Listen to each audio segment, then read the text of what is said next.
Hi, everybody. This is Silvio Canto in Dallas, Texas on Sunday, November the 3rd.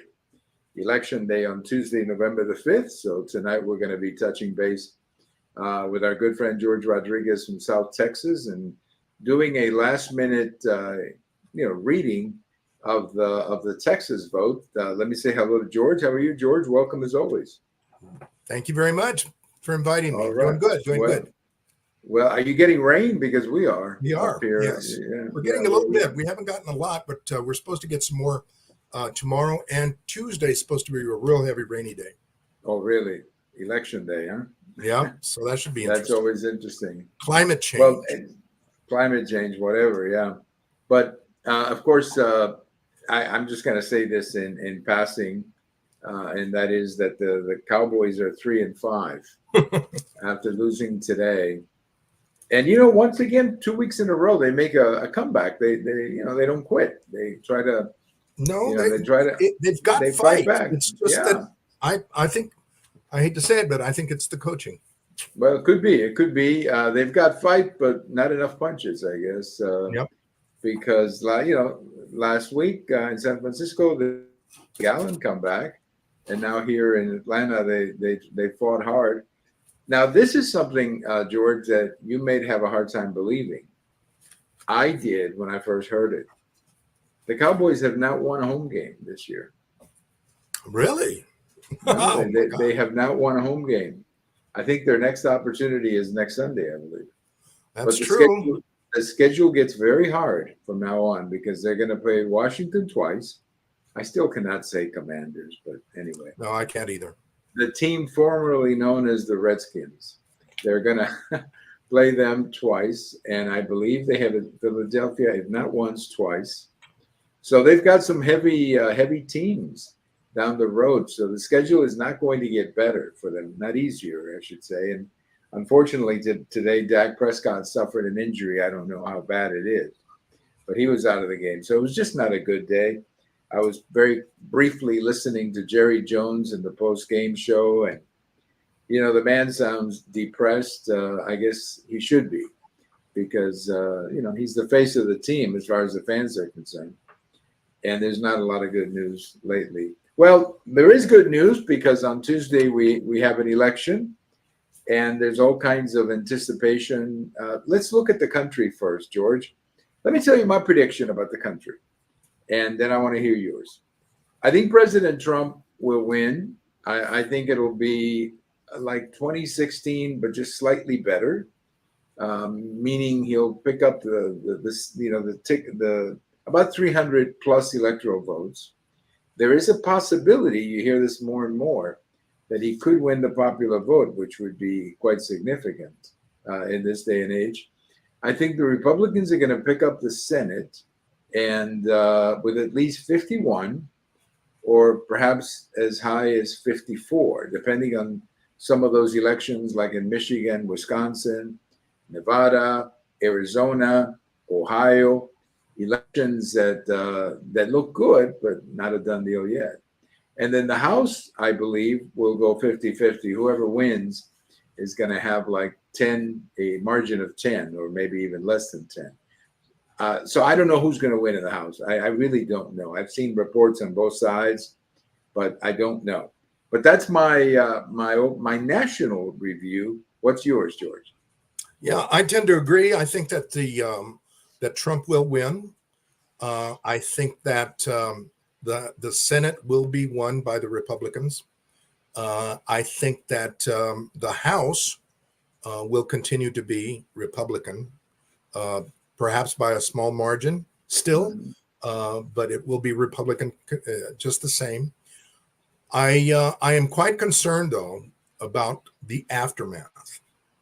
I think that we are seeing people uh, who are pushing the limits of of free speech uh, under the guise of protests. And what we've seen in Columbia University, which we've seen in Portland, I think that when Trump is declared the winner, um, I am very fearful that January 6th, what they allege about the Republicans doing, or that Trump did in January 26th, that or January 6th rather, I think that they are going to go overboard. I really am fearful of that. I'm also fearful of the border. Let me tell you why. Because back in December of this past year, Biden made a deal with Mexico to hold back as many of the migrants as they could, or as they would, and they paid Mexico for it. Consequently, you've got a huge number of backlogged migrants in Mexico. And come the election night, come Tuesday, if Trump is declared the winner, or if Kamala is declared the winner, Mexico is going to turn those people loose because they don't want them. They are going to turn them loose, and it's going to be a tsunami. I fear that it's going to be a tsunami. At least that's what I'm thinking will happen. And so we're going to have migrants coming, and then we're going to have protesters protesting. So I'm very concerned about the aftermath of but I do believe Trump's going to win, and Republicans are going to take the Senate and the House. Okay, well, I'm glad to hear about the House. I had seen reports both ways, but having with the House, as you know, it's just a majority chamber, so it doesn't matter how small or large the majority is. As long as you have a majority, you're going to get things done. The Senate, of course, is so important because of the judges, and that's critical. Having the Senate, and also the treaties and some of the other things that the Senate can do. I see basically, well, you got West Virginia and Montana are going over, so that's 51 right there. That's the worst case scenario. And then there's other possibilities as well. I do agree with Ohio. Big possibility in Ohio. And Ohio is actually looking very good. Ohio is actually looking very good. And there you have a very interesting profile. You have a Republican who is actually was actually born in Colombia and came to the United States as a kid with his parents. So that's a great profile, just as a candidate. So I'm very optimistic about him. His name is Moreno. Or Moreno, I think is his name, Moreno. Yeah. But anyway, I'm optimistic about him, no question about it. So, all right. So that's on the national front. I agree with you about the potential for caravans, because they're already marching north, some of these caravans, and they're putting a lot of pressure on the Mexican government. They want to get across before Trump takes office. Of course they do. Of course they do. And now one big advantage we have here in Texas is that the governor, Texas is kind of ready for this, in the sense that we've protected the border better than any other state. But I think where they may come in more and more would be in Arizona and in California. Correct. That's where I think you'll see the big tsunami of people. Correct. Because after all, they know what the more friendly path is. And this past weekend, or this past week, there was a confrontation in El Paso again, or in Del Rio, where paintballs were used on people that were coming across and through the fence. Yeah. So it's getting touchy. It's getting touchy. Fascinating article that came out in the Dallas Morning News either yesterday or today. I think it was yesterday, about the business trafficking. You're talking a huge business that this has become, and it's just the numbers are staggering. Okay, well let's take a look at Texas, where obviously we're also going to be voting here. Of course, if there's rain, I hope not, but that.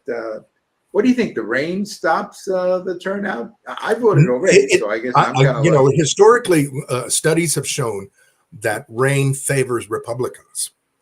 That rain it demoralizes, as some people put it.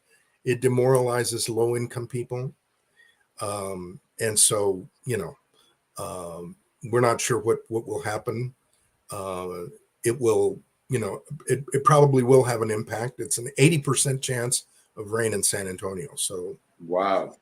Well, I know one thing that, and I've been in Texas now 40 years. I came here in the summer of '84.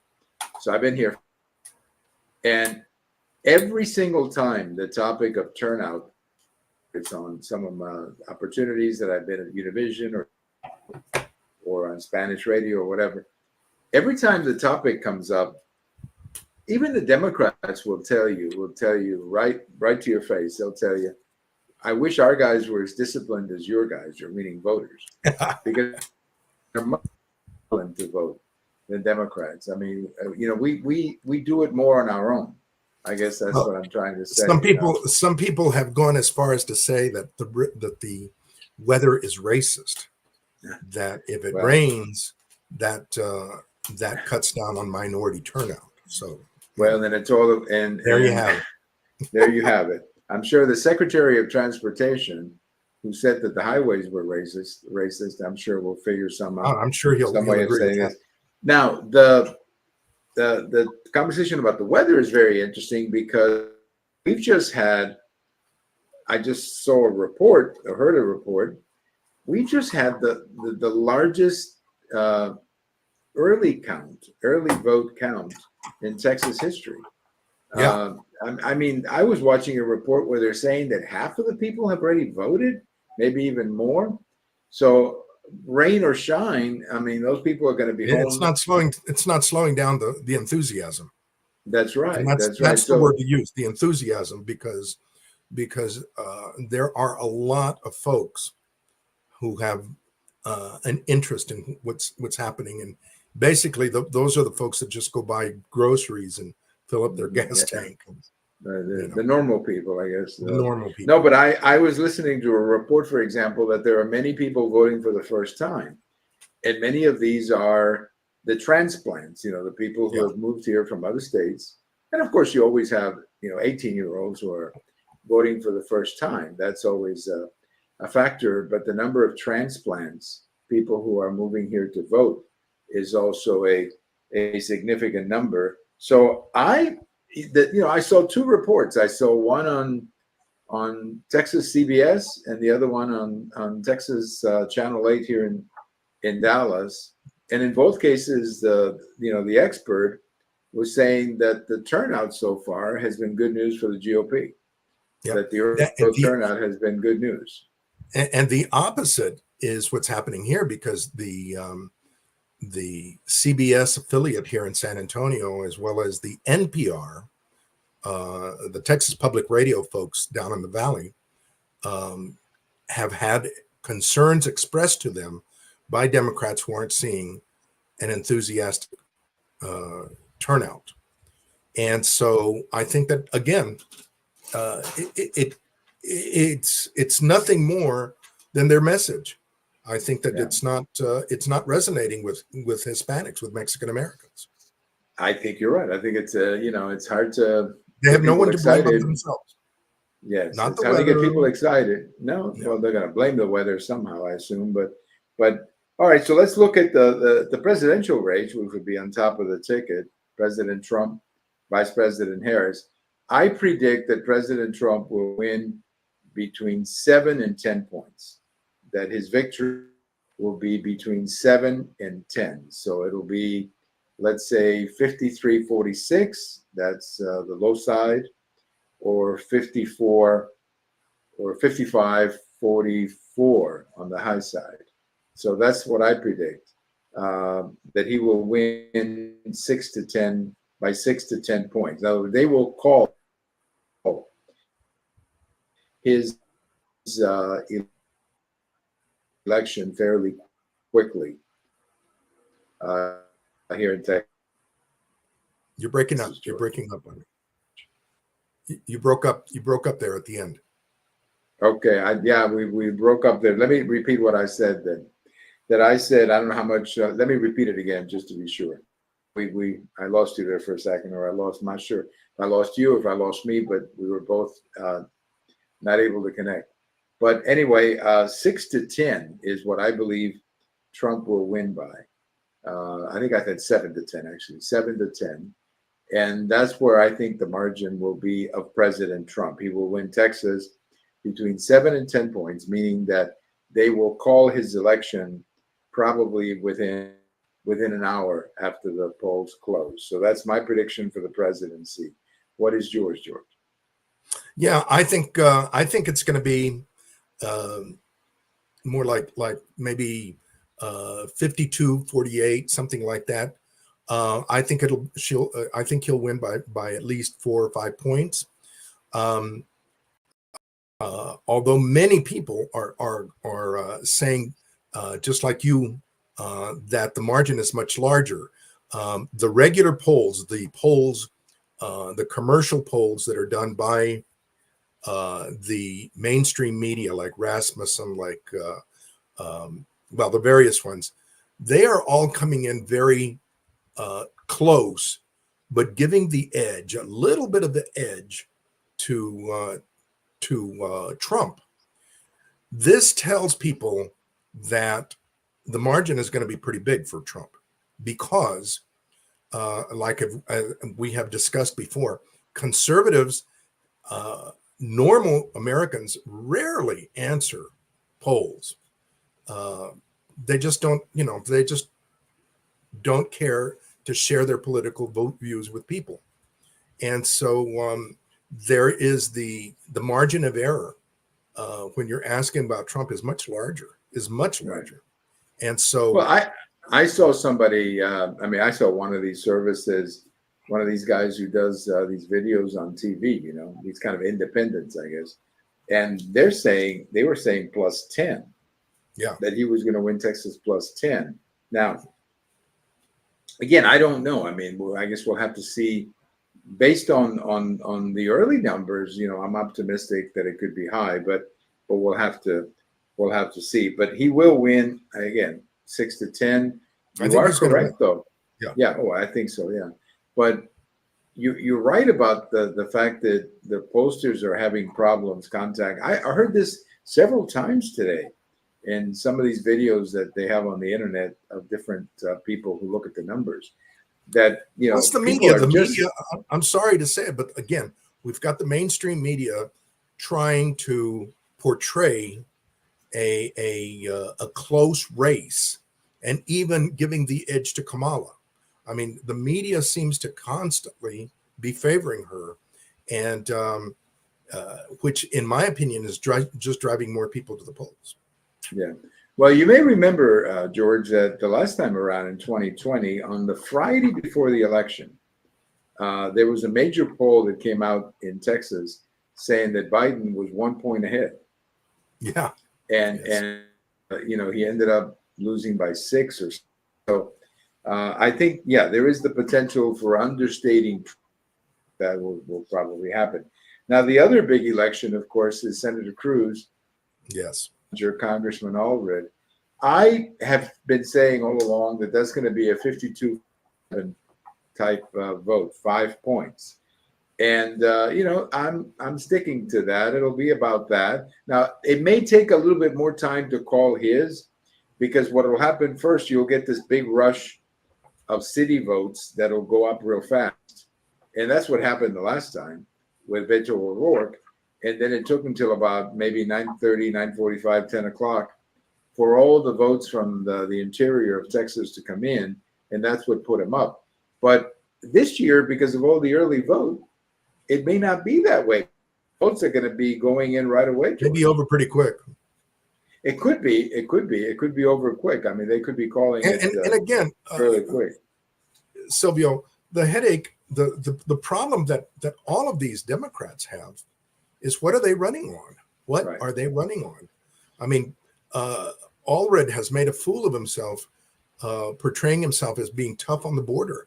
And he's been able to round up a couple of real staunch Democrat sheriffs that would have stood with him. But they all know that the border has been everything but secure since Biden took over. Yeah, that is a losing argument. If you're arguing that things are okay at the border, that's like telling somebody it's not raining outside. There's the issue of abortion. There is Right. constantly saying that women are in danger because the state does not allow abortion. That is not true. That is Right. just not true. And that's all, by the way, that all the ads that I've seen, I mean, yeah, I have seen a border ad that he did, but the ones that are constantly running are the ones about the abortion, using that lady, you know, whatever her name is. There's a doctor that they use, and it's just right. you have And to a ask nurse yourself. or something. Yeah. But he's betting a lot on the abortion issue. Now, that will drive up some of the, you know, maybe more liberal women vote. But and again, this is, I guess we'll find out Wednesday or Tuesday night. I've never felt that the abortion issue plays well in South Texas, Joe. Yeah, no, I just don't think it does. It plays well with radicals, but it doesn't play well. I mean, normal people, they know better. They know better. Well, and part of the problem I think the Democrats have put themselves in is that by basically saying that abortion should be legal at any moment of the pregnancy, they've put themselves in such a corner. You know, there's only, I heard this the other day. I'm repeating this, but I think it's true. There's only 3 countries in the world where abortion is legal in the late term. Now, I'm not saying it happens a lot, but it does happen if it's legal. And most countries have gone in the direction of, yes, abortion is legal, but within a certain time frame. And what the Democrat Party is saying is that abortion should be legal in the entire pregnancy, which I don't believe. Not just Hispanic women. I just don't think women in general buy into that, George. I just think it's crazy. It is. Yeah. They've hung themselves, their hats, so to speak, on issues that are very, very emotional. And the problem is that they're emotional only to certain people. They're not broadly emotional. I mean, it's not like, a terrorist attack on the Twin Towers. That was emotional. It's not like. But that was emotion of bringing people together. Yeah. And, and raising patriotism. But you're right. Abortion is an issue that the way they're playing it, I think it hurts them more because what they're basically saying is no limits on abortion. And that's not where the country is. The country is, some people are in favor. I mean, look, the bottom line is that the country wants legal. That's what the polls are saying. Yeah. But it wants restrictions of time and conditions, and that's not what the Democrats are saying. So, but that's all that he's running on. They want it anytime and anywhere, period. Right. And they always come up with the idea like any spoiled child, I want it now, I want it now, I want it now. Yeah. Well, and it's interesting. They always throw the thing about the doctor. Well, the reality is that has always been legal. It has always been an abortion if a doctor tells you to get one. Yeah. So I've never, but sorry, but let me get a quick drink here. Help me out. Talk about Allred. Talk about Allred. Okay. He's poured in. He's another great example of.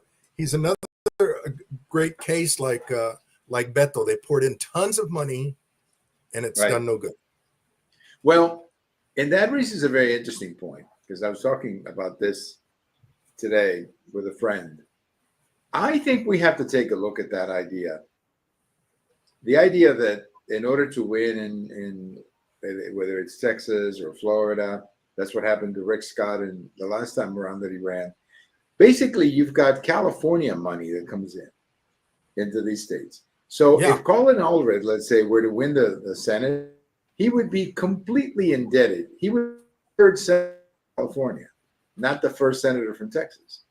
And all of his allegiances, because all of his support would be from out of state. So how could he possibly represent the state when you basically have financed your campaign with that?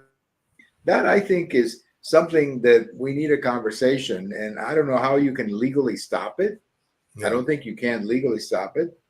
But I think we need to have a conversation about saying, hey, maybe we should be funding our candidates from within the state, not outside of the state. So that's a thought. And again, the issue is that the people funding it from out of state, it shows how much out of touch they are with the true voters of Texas. And by taking that money, it equally shows that he is out of touch, because he's taking the money and running with their message, which doesn't do us. Which is not Texas. No, but he would basically be the third senator from California if he won, because he would be completely indebted to all of those interests. Okay, let's take a look at the U.S. House races. Nothing earth-shattering up here. I don't think there is anything. There's a couple of races in South Texas. Do you still feel positive about Fermin defeating Cuellar? I do, but I am going to do a report later tonight. I'm going to be putting it out. There have been some shenanigans apparently reported in the early voting. There have been some shenanigans with the machines, and there are several people that have affidavits attesting that they were unable to vote for Furman, and that they didn't get any help from the poll workers, and if that's the case, I think anything is possible. Well, there will be challenges, I'm sure, if that's the case. It'll be anything. Now, what about Webb County? Yeah, Webb County has been historically notorious for playing loosey-goosey with polls and votes and boxes. Right. And so nothing surprises me. The most famous one of all, of course, was Lyndon Johnson, 1948. 1948. That's right. The big case where the box of votes suddenly appeared. Disappeared and then reappeared. Reappeared, yeah.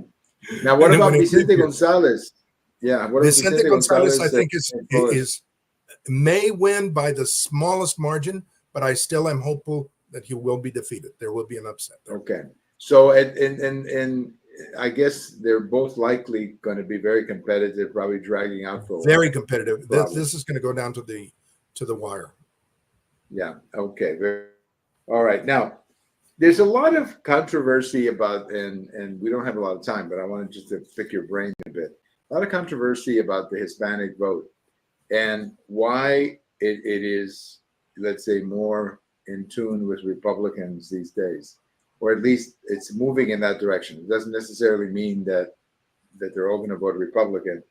But I did see a Wall Street Journal report saying that Kamala Harris has lost more support with Hispanics than other Democrats before, and that Donald Trump has more votes from Hispanics than other Republicans before. I contend that there are two reasons why this is happening. The first one, of course, is the economy. I mean, look, inflation will do that to you.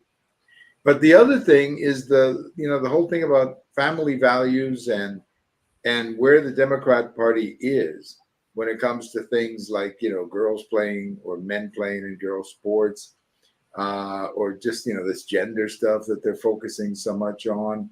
I think climate change is a little nutty the way they do it. So I think those may be some issues as well, George. What do you think?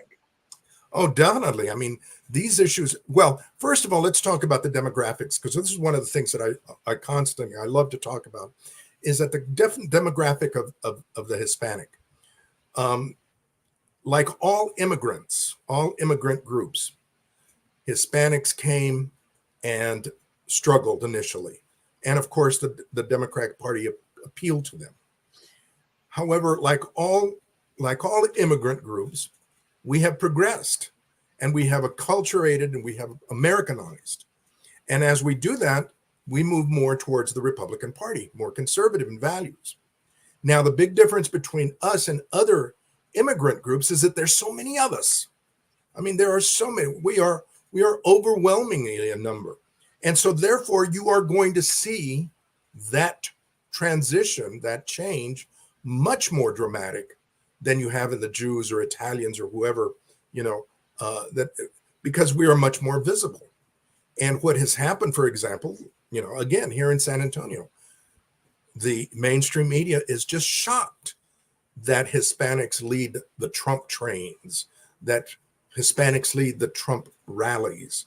They are in shock that Hispanics are pro border security. They are just in shock by that. But again, it is nothing more than us growing more American, just like all the other immigrants. And I think that if Democrats were smart, they would change their tactics rather than to be so racist and say all Hispanics are the same. Right. And from what I can tell, some of the information I've heard, Hispanics are very much believers in the American dream and believers in capitalism, which is, I think, an extremely important thing for the future. They believe in capitalism. They understand free markets. They believe that that's a better economic system than the other one. Well, That's George, right. we're gonna have to wrap it up, but I take it from you that you feel pretty confident. I feel pretty confident as well. I'm cautious, but I'm very optimistic. Well, sure. I'm cautious, but I'm very optimistic. I feel good. I think that the mainstream media and the crazy Democrats have done much more to help us than anybody else could. Right. No, I agree. And I think what I believe when the history of this election is written, and what I believe will be a good Hispanic switch to the GOP, I think people will look back at it and say that the Democrats just got too radical for the Hispanic population. They've gone over the edge towards the left. They've gone over the edge. Exactly. And that's not where Hispanics are. That's simply not where Hispanics are politically. Like all immigrants, I don't think we're here for the American dream, like all immigrants. We are. And I don't think many people are woke either. I think woke is something that hopefully will die after this election. I think this is hopefully the end of woke.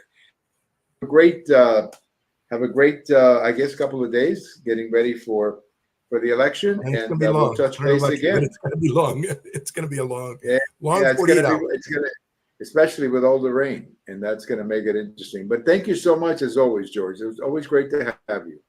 Thank you very much. Thank you for inviting me. All right, my pleasure. Have a wonderful day. Our good friend, George Rodriguez, as we look at Texas, and I think both of us feel pretty good about Texas. That is President Trump winning Texas, Senator Cruz getting reelected. So we feel good about that. I think overall, most people are going to be returned. Most of the incumbents are going to win reelection. There's a couple of them down on the border. Representative Henry Cuellar, Representative Vicente Gonzalez, two Democrats who are going to have tough challenges. They're going to lose. That's another story. But they will have very serious challenges on the border from I believe a couple of ladies down. No, not two ladies. Mayra Flores is the one going after Vicente Gonzalez, and the gentleman by the name of Furman is going after Henry Cuellar. Thank you for listening. Thank you for being a part of it. Silvio Canto in Dallas, Texas, and we'll talk to you later. Bye, buddy.